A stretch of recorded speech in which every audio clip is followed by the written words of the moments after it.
Hey guys, in this video I'm going to analyze Nexstar Media Group stock. I'm going to look at their financial statements and use an intrinsic valuation model and try and come up with a fair price for their stock. If you're new to the channel, my name is Dan. I do stock analysis videos, so hit that subscribe button to check out more videos like this one. Alright, let's get started.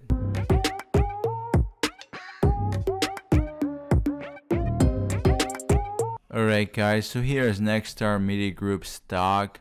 As you can see, it's up about 47% over the past year, but really what isn't, everything went up after that crash. It's trading at about 10 times next period's earnings, yielding close to 2%. So on those metrics, looks like a good deal. It's about a $6 billion company, and very interestingly, about 6% of the shares have been borrowed and sold short. So there's definitely some haters on the stock. Alright, so what does this company do? Well, they're a media company. They have TV stations, and you can see them here on this map. If you hover your mouse over one, you can see they have a lot of local media stations there. They also have News Nation, and they've got WGN Radio in Chicago.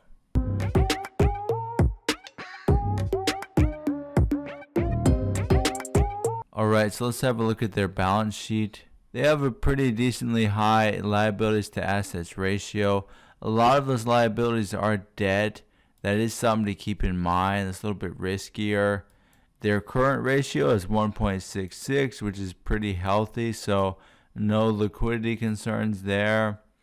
The interest coverage ratio is 4.21. By the way, if you don't know any of these ratios, check them out in the description below. But the interest coverage ratio of just about 4 means essentially the profits they make, they're taking quite a big chunk of them there, about a fourth of them, to cover the interest expense. That's not a good shape there. I'd rather see them pay the debt down.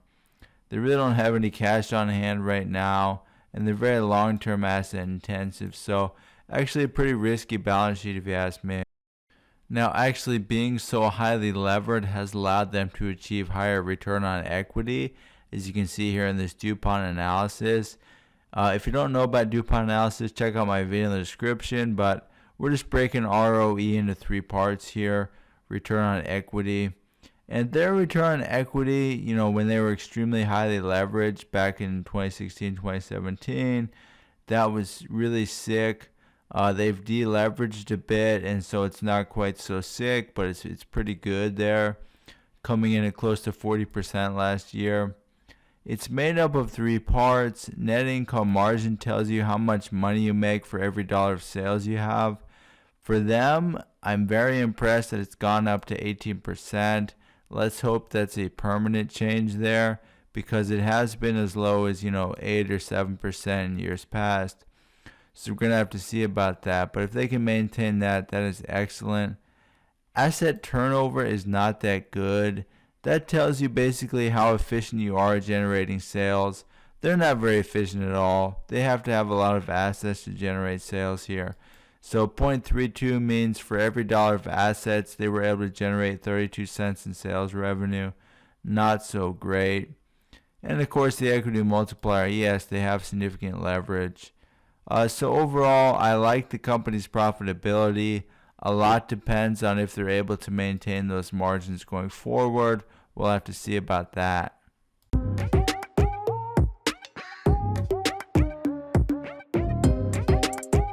Now here is dividend data for Nexstar. They have grown their dividend for every year for the past 7 years. The 5-year growth rate is about 24%, absolutely sick. The payout ratio is not even 20%. So basically, they're only giving you 20% of what they make. That leaves a lot of room for further growth. I really like to see that.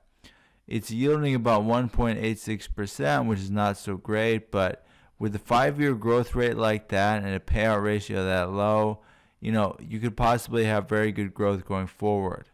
The company has pretty incredible growth over the past decade, going from about $307 million in revenue all the way up to $4.5 billion. A lot of that growth has been jumpy, which usually indicates to me they've made some acquisitions. And so when I look at their reinvestments, they don't do any R&D. They barely do any capital expenditures there. What they really have done is acquisitions. Look at this. They spent about $2.5 billion in 2017. And it looks like about $4.5 billion in 2019 acquiring other companies. Now, the growth expected going forward is, of course, very important to us. And for that, we don't have a whole lot going on. Revenues are supposed to decline next year by about 1%, then go up by 13%, then stay flat, then up by 9%, then down by 4.5%. So that's the path analysts have for us, and it's not a path of incredible growth. However, the company is trading at about 10 times earnings, so to be a good deal, we don't really need much growth.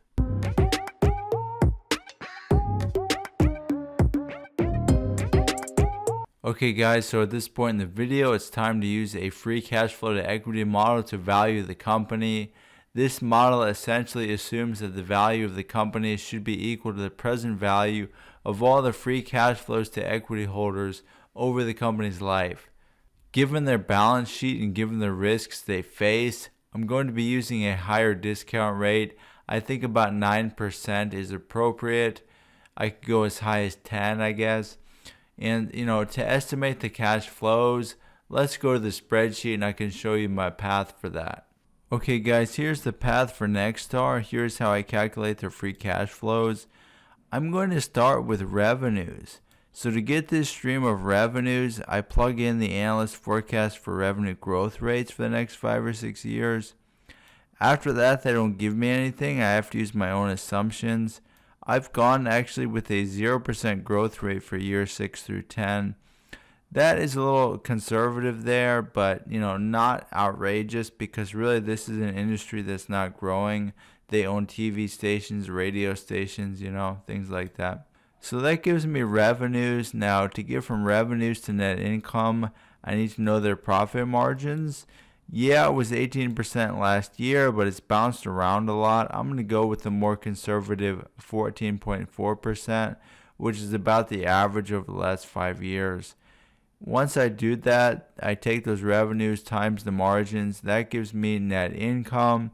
There's one final step. As equity holders, we need to subtract reinvestment needs. And so I've gone with a very substantial reinvestment rate for the next year, because they're going to expect to be growing by 13% in year 2. After that, the reinvestment rate can drop off to just 5%. And then it goes back up to 20% in the 3rd year, because they have a big growth year coming up after that. But pretty much every year other than that, I've put in a very low 5% reinvestment rate. The reason for this is that they are not expected to be growing at all. So if you don't have growth, you don't really need big reinvestments. Anyhow, once I subtract those reinvestments, that gives me a stream of free cash flows to equity holders. So let's figure out what the fair value is given this stream of cash flows. Okay guys, so here is a stream of cash flows that we calculated. This is the terminal value. The terminal value is just the cash flows in that 11th year divided by the discount rate, minus the growth rate. I'm just assuming they grow at 0% after that. This is not an industry that's really thriving. So once I have those values, I discount them back to present value with a 9% discount rate. And that gives me a total firm value of about $7.5 billion, or about $175 per share. Given the company is trading at $150 right now, this would make it a good deal. This would be a good value stock to buy. And I also want to mention that a lot of the assumptions are a little on the conservative side. Things could turn out a lot better for the company, so a lot of upside here.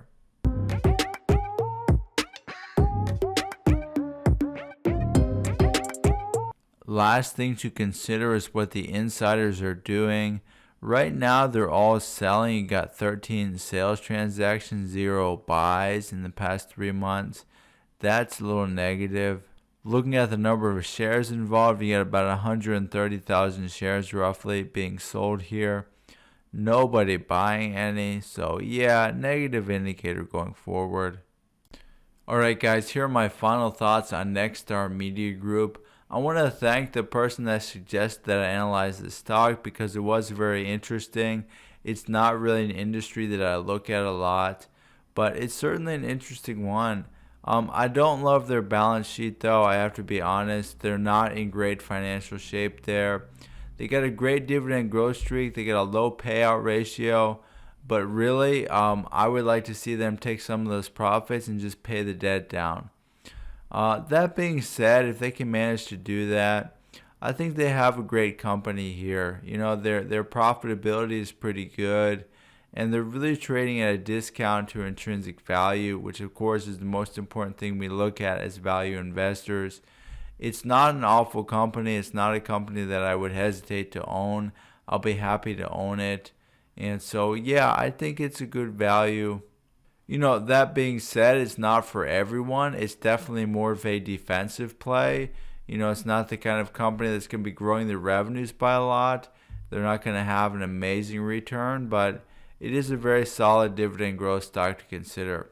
Anyhow, those are just my thoughts. Thank you guys for watching the video. Let me know what you guys think in the comments below.